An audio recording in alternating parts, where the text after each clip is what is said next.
Halo bro, Assalamualaikum warahmatullahi wabarakatuh. Salam sejahtera bagi kita semua. Om Swastiastu, Namo Buddhaya, salam kebajikan, salam budaya, rahayu.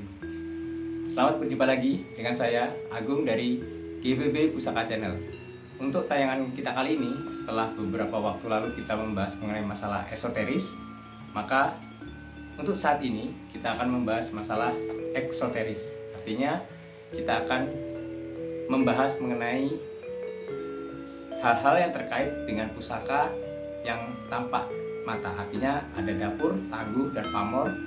Dan kali ini kita akan membahas mengenai masalah atau yang kita bikin permasalahan pada saat ini adalah arti dari pusaka atau lebih tepatnya keris ganan. Kebetulan saya juga mendapat kiriman dari Dek Vicky Wijaya lagi berupa sebuah pusaka keris ganan. Sekalian kita unboxing, kita juga menyoal mengenai arti dari keris ganan itu sendiri. Oke, saya buka dulu.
Mengenai warangkanya, Deder Jogja, warangka Gayaman Jogja, pendoknya bunton, emas. Kita akan coba buka ya. Bismillah.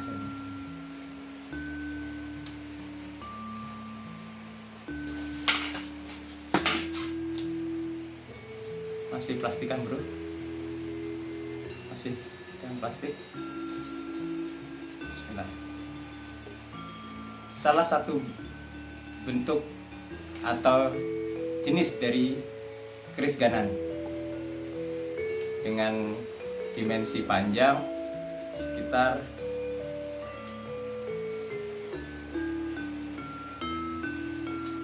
30,5, berarti masih kategori keris biasa, bukan patrem. Nanti akan kita bahas lebih detail mengenai keris ini.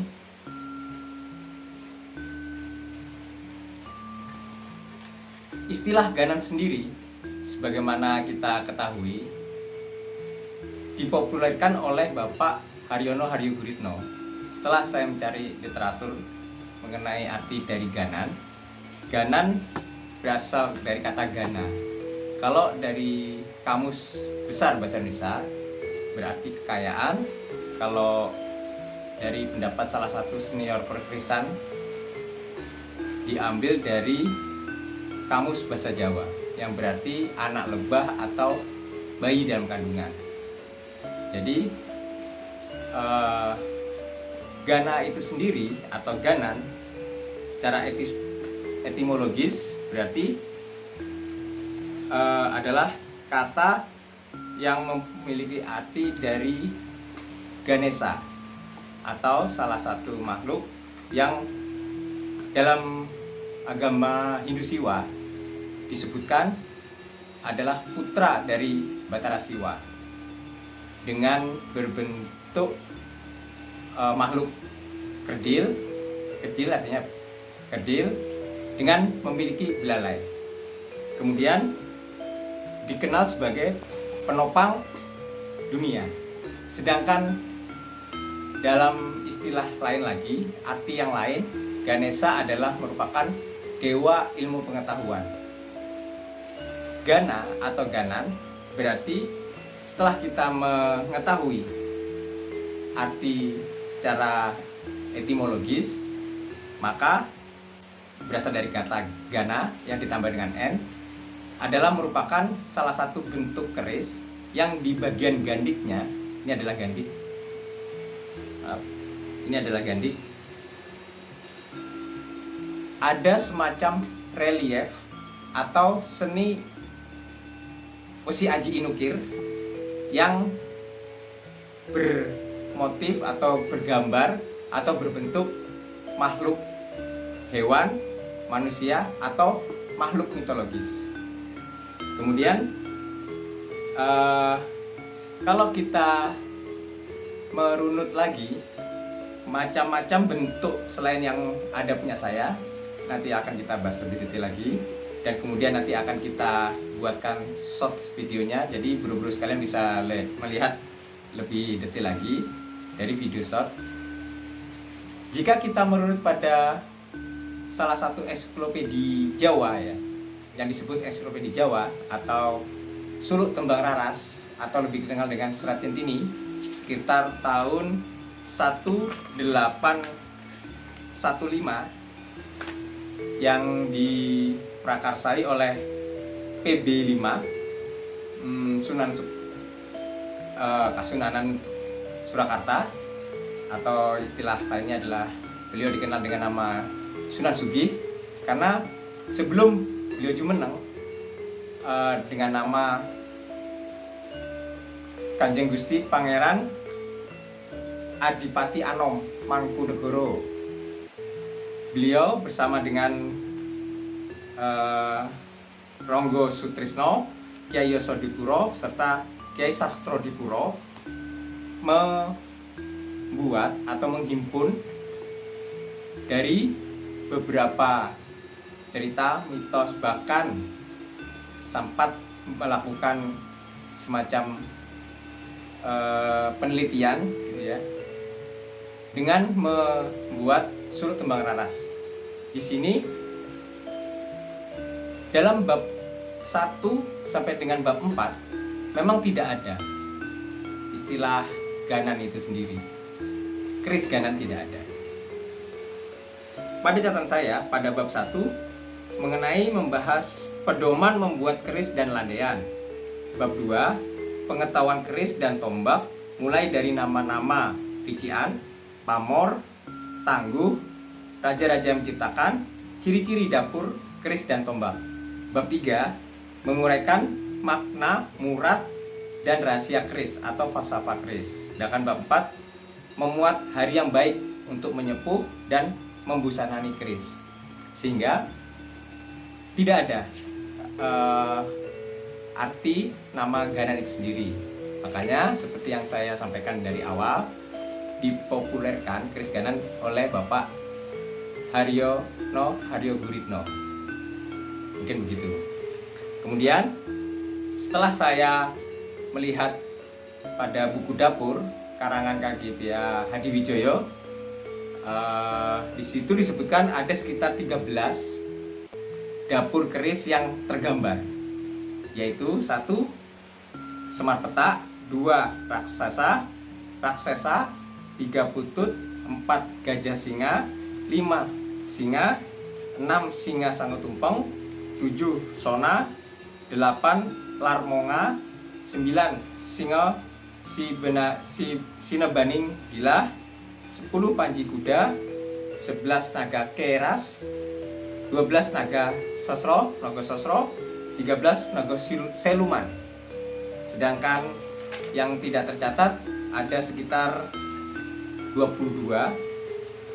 1 Gana atau Naga Kiki yang lurus, 2 Liman lurus, 3 Nogo Seluman lurus, 4 Nogo Topo, 5 Putut Kembar, 6 Singo Sinebaning Dilah Keluk 1, 7 7 liman kelut 3, 8 panji kuda kelut 3, 9 liman kelut 5, 10 naga kiki, 11 naga saliro, 12 pandawa singo, 13 gono gajah, 14 liman kelut 7, 15 naga sabto, 16 singo barong kelut 7, 17 naga lar, 18 naga penganten kelut 9, 19 naga kiki kelut 9, 20 singo barong kelut 9, 21 naga sosro kelut 11, 22 naga rangsang kelut 9. Mungkin ini semacam apakah ini disebut ganan atau tidak, saya kurang begitu paham karena memang tidak ada gambarnya. Sehingga setelah kita mengetahui arti dari keris ganan sendiri, karena beberapa teman juga menanyakan apa sih arti ganan, maka kita sebutkan tadi, bentukan, saya ulangi lagi, bentukan keris yang pada bagian gandiknya memiliki relief atau seni besi aji inukir yang berbentuk makhluk hewan, manusia, atau makhluk mitologi. Oke, kembali kepada keris saya ini yang saya dapatkan. Memang beberapa hari yang lalu sudah saya terima, namun belum sempat saya babar, saya uraikan, karena akan saya buat video sekalian dengan arti dari keris ganan atau pusaka ganan. Dan juga ada kesibukan, ada dinas atau tugas sehari-hari yang tidak bisa saya tinggalkan, maka baru sekarang saya membuat video ini. Kalau dilihat dari panjang dimensinya tadi 30,5, maka ini adalah merupakan keris biasa. Kemudian bisa kita lihat, mungkin buru-buru sekalian bisa lihat, pamornya seperti, kalau jenis pamornya jelas ini adalah pamor pedang kebak, namun ada keunikan sendiri dari pamornya adalah ada malelo. Jadi dia kelap-kelip gitu apabila kena sinar cahaya. Ini pasti malelo ya. Kemudian di sini pada gandik naga, namun terukir mahkota serta lebih detail lagi. Kemudian di dalam mulut,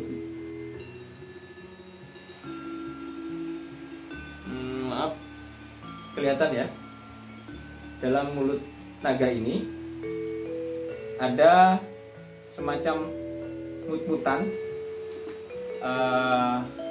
entah itu emas atau tidak, namun saya dibilang ini adalah emas, namun perlu kita teliti lebih lanjut ya, karena ini dalam, sehingga saya yakin ini pembuatannya memang bersamaan, jadi bukan susulan, bersamaan dengan pembuatan keris ini. Kemudian saya lihat di sini pada serat pamornya antara ganan ini, kepala naga tidak ada badannya, ini tidak terputus, artinya bukan merupakan susulan kepala naganya. Ada yang istilah gapit gitu ya, tidak. Kemudian kalau dibilang owah-owahan juga tidak. Kita bisa lihat dari sisi imajiner antara sirah cicak, dimensinya jelas serasi, kemudian garis imajinernya juga kelihatan, dia keluar sehingga bukan di dalam, maka ini bukan owah-owahan. Kemudian dari looknya ada 5 tuh, 2, 3, 4, 5.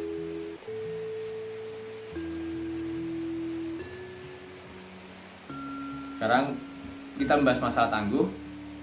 Pada awalnya saya ceritakan terlebih dahulu.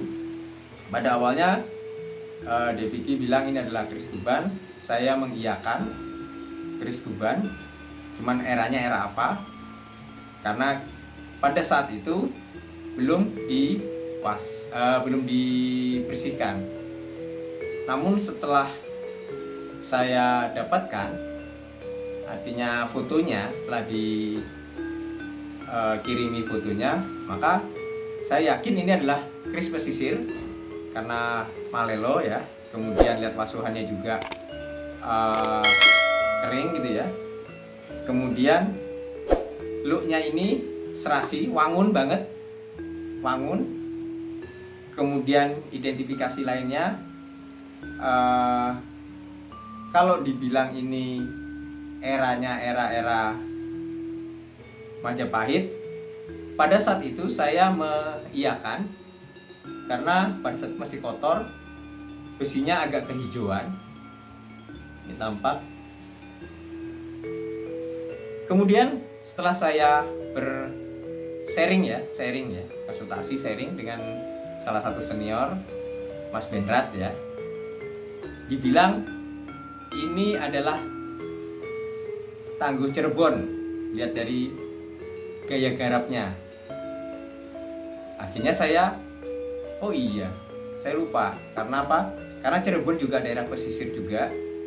Dan kemudian dari bentuk mahkota maupun kepala naganya, sini membulat gitu ya. Ada salah satu contoh bahwa dengan hampir mirip kepala naga ini ditangguh dengan Cirebon. Nah, sekarang tinggal eranya. Awalnya saya berpikir ini era Tuban Pajajaran ya, berarti keris Tuban, eranya Pajajaran.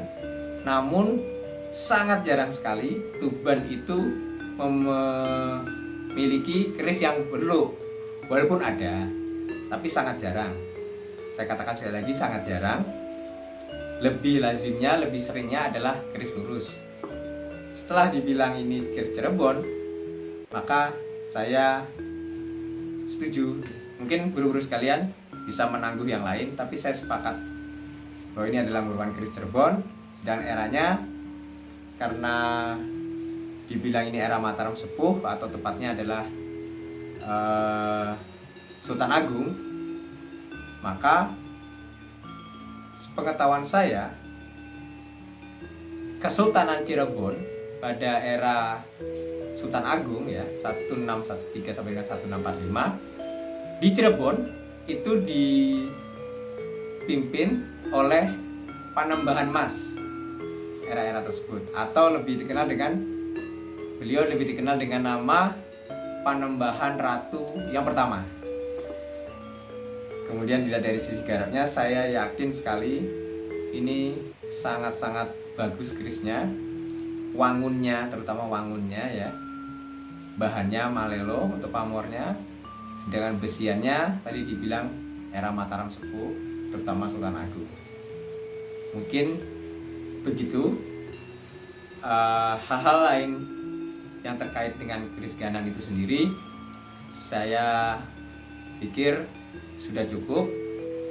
Ada cerita-cerita yang terkait dengan esoteris, namun tidak perlu saya ceritakan sebelum saya mendapatkan ini, karena bagi saya suatu kebetulan yang lucu sih sebenarnya menurut saya. Jadi saya diberi semacam isaroh, cuma saya nggak yakin aja awalnya. Namun ternyata setelah saya mendapatkan keris Cirebon ini, ya memang ini sudah merupakan saya percaya lagi pusaka mencari tuannya.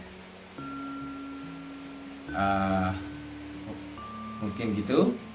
Nanti guru-guru sekalian bisa melihat di video shortnya. Untuk kali ini saya akhiri. Semoga bermanfaat pada tayangan kita kali ini. Tetap semangat. Salam sehat, salam budaya. Bye-bye.